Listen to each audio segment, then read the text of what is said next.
नमस्कार, NMF news पर आप सभी का बहुत स्वागत। मैं हूं आपके साथ अभिषेक पुंडीर।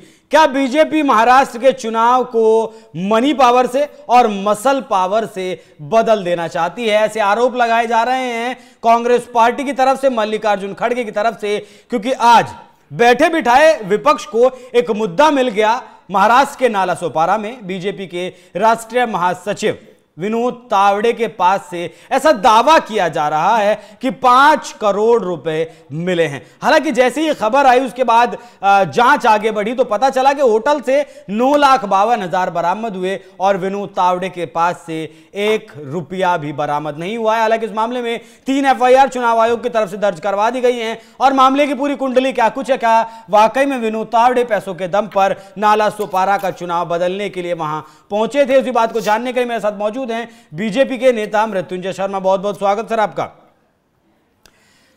ये जो हम सुन रहे हैं वो तो आप भी देख ही रहे हैं, हमें भी पता ही है, लेकिन असल कहानी, पर्दे के पीछे की क्या कुछ कहानी है? विनोद तावड़े वहां क्यों पहुंचे थे? क्या वाकई में पैसे बरामद हुए? 5 करोड़ मिले, कम मिले, ज्यादा मिले, क्या कुछ है?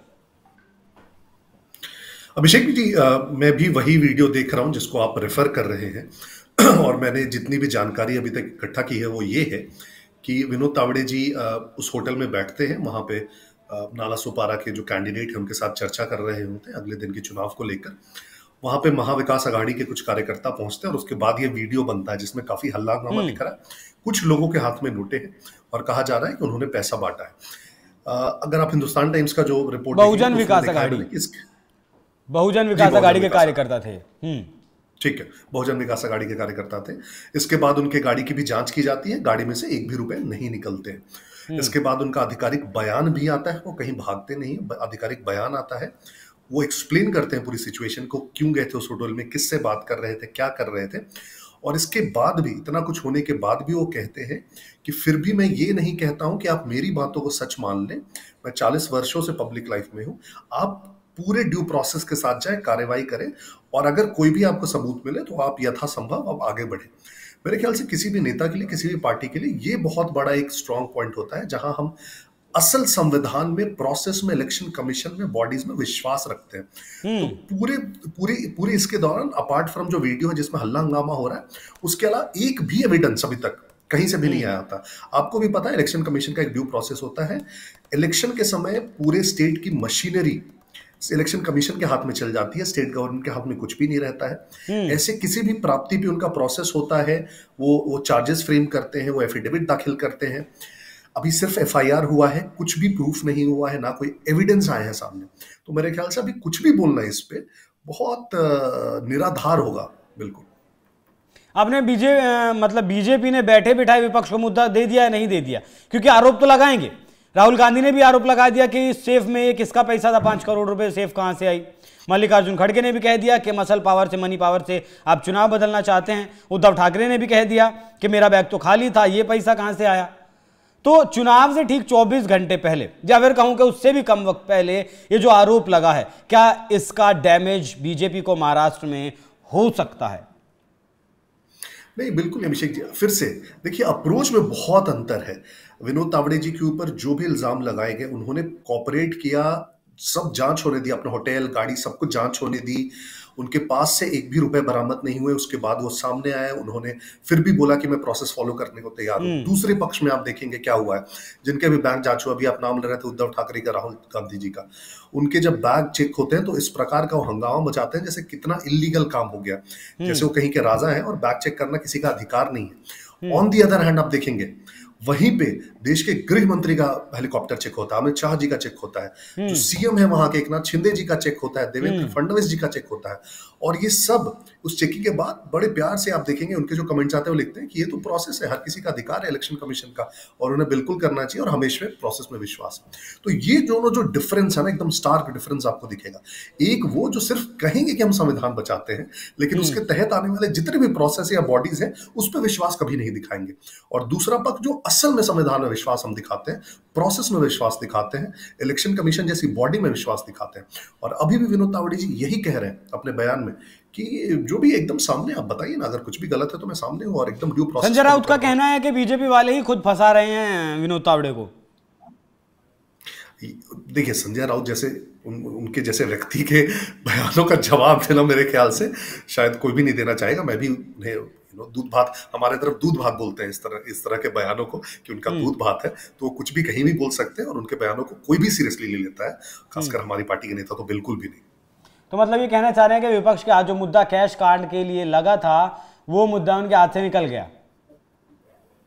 नहीं, इनफैक्ट महाराष्ट्र में आप नहीं, महाराष्ट्र में आप देखेंगे बहुत क्लियरली आपको दिखेगा कि जो जो ये पूरी महाविकास आघाड़ी है, उसके पास एक्चुअली मुद्दों की कमी है। मुद्दों की कमी इसलिए है क्योंकि सबसे पहले वो यही डिसाइड नहीं कर पा रही है कि उनका जो गठबंधन है वो किस नीति या किस आइडियोलॉजी पे है। एक बड़ा इंटरेस्टिंग, इनफैक्ट आपने देखा होगा कि प्रधानमंत्री जी ने कहा वहां पे कि कांग्रेस को कम से कम ये तो बोल दे कि जिस पार्टी से अलायंस में है, उनके जो प्रणेता है उस पार्टी के, उनके लिए दो अच्छे शब्द बोल दे, बाला साहब ठाकरे जी के लिए। वो कभी राहुल गांधी जी के मुंह से नहीं निकलते। तो सोचिए आप, एक तरफ कांग्रेस है और एक तरफ उद्धव ठाकरे हैं, जो पूरी जिंदगी इन्होंने एक दूसरे की आइडियोलॉजी के अगेंस्ट काम किया, एक दूसरे को गालियां देते रहे। आज वो साथ में आ गए हैं और कभी भी उनसे कहा जाता है लेकिन आइडियोलॉजी क्या है आपकी, आप लोग मिल कहां पे रहे हैं, तो वो बोल नहीं पाते हैं।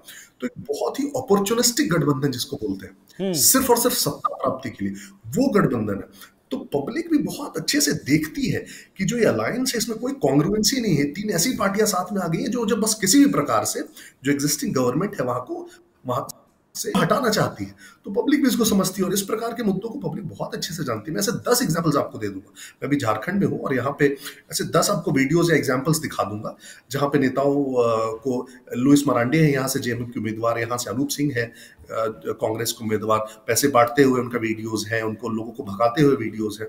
हमने एक बार भी नहीं कहा कि इलेक्शन कमीशन को जाके उनको अरेस्ट कर लेना चाहिए। हमने हमेशा कहा इलेक्शन कमीशन को ड्यू प्रोसेस फॉलो करना चाहिए और जहां भी कोई जिम्मेदार है, जो भी उसका प्रोसेस है, उसको फॉलो करके इम्प्लीकेट करें। ठीक। अच्छा, एक छोटा सा मैं कमेंट आपका एक और चाहूंगा कि महाराष्ट्र से अभी खबर निकलकर सामने आई थी अभी कुछ दिन पहले, 3-4 दिन पहले, कि तकरीबन विदेशी फंडिंग हुआ 125 करोड़ रुपए का उन लोगों के लिए जो देश से बाहर रहते हैं, महाराष्ट्र में आए, वोट डालें, उनका खाना पीना खर्चा, आना जाना सब उससे एडजस्ट होगा। ये हम सभी को पता अभिषेक जी, इनफैक्ट कि कुछ देश विरोधी ताकतें हैं जो हमेशा से लगी रही हैं। सबसे पहले जब से हमारे प्रधानमंत्री नरेंद्र मोदी जी शासन में आए हैं, तब से वो हमेशा से लगी रहती है किस प्रकार से सरकार को हम लोग टॉपल करें, क्योंकि ये विदेशी ताकतें हैं, इनके जो इंटरेस्ट है वो सर्व नहीं हो रहे हैं वर्तमान सरकार में। आप इनफैक्ट देख लीजिए, सबसे इसका प्रोमिनेंट उदाहरण है कि जो एक अभी कुछ दिनों पहले नोटिस आया था, वहां के जो उलेमा बोर्ड है, ऑल इंडिया उलेमा बोर्ड, उसने महाराष्ट्र में कहा कि हम महाविकास आघाड़ी को समर्थन देते हैं कुछ शर्तों पे। और शर्त आपने पढ़े होंगे, शर्त क्या क्या थी? वो शर्त ये थे, शर्त आपको याद हो, 10% सबसे पहले आरक्षण दिया जाना चाहिए माइनॉरिटीज के लिए, पहला था। दूसरा था कि वहां पे जितने भी उलेमा है मस्जिदों में है, उनको 15-15 हजार रुपए की मासिक तनख्वाह दी जाए। उनका शर्त था कि आरएसएस को बैन किया जाए। उनका शर्त था कि वक्फ बोर्ड बिल को कांग्रेस लोकसभा में विरोध करे। उनका शर्त था कि वक्फ बोर्ड के लिए 100 करोड़ रुपए एडिशनली दे, जो महाराष्ट्र में उनकी सरकार बने। वो इस प्रकार के उनके डिमांड्स थे। आपने एक बार भी नहीं देखा होगा कि महाविकास आघाड़ी का कोई नेता आगे आके ये कहता कि इस प्रकार के डिमांड्स नाजायज हैं, ये पूरे नहीं हो सकते और हम इनसे कोई वाकिफ नहीं रखते। किसी भी नेता नहीं, वो तो उनका वोट बैंक है, वो तो उनका वोट बैंक है मृत्युंजय जी, जी सपोर्ट है। और इस प्रकार की जो ताकतें हैं, तो उनको ऑफ कोर्स समय समय पे इस्टेब्लिश भी हुआ है कि बहुत सारे से विदेशी ताकतें हैं जो अस्थिर करने के लिए इस प्रकार की सरकारों को, चाहे महाराष्ट्र में हो चाहे केंद्र में, वो बहुत तत्पर दिखती है और इसमें कोई दो मत नहीं होगा कि अगर ऐसा हुआ है। बिल्कुल, बहुत बहुत धन्यवाद मृत्युंजय जी, आप हमारे साथ जुड़े, इतना कीमती वक्त निकालकर। बाकी जो भी कुछ अपडेट होगा वो भी हम आप तक पहुंचाएंगे, लेकिन फिलहाल तक खबर यही है कि जो 5 करोड़ कैश कांड का आरोप लगा था विनोद तावड़े के ऊपर, उसमें 9,52,900 रुपए उस होटल से मिले हैं। विनोद तावड़े के पास से कुछ नहीं मिला है। 3 FIR मामले में दर्ज कर ली गई हैं। अब चुनाव आयोग की जांच में क्या कुछ निकलकर सामने आता है वो देखने वाली बात होगी, और इस जांच की मांग खुद विनोद तावड़े कर रहे हैं कि आप CCTV चेक करवाइए होटल का, आप मेरी बात को सही नहीं माने। बहुत बहुत धन्यवाद मृत्युंजय जी एक बार फिर। बाकी इस खबर पर जो भी कुछ अपडेट होगा दर्शकों सबसे पहले RMF न्यूज आप तक पहुंचाएगा। धन्यवाद।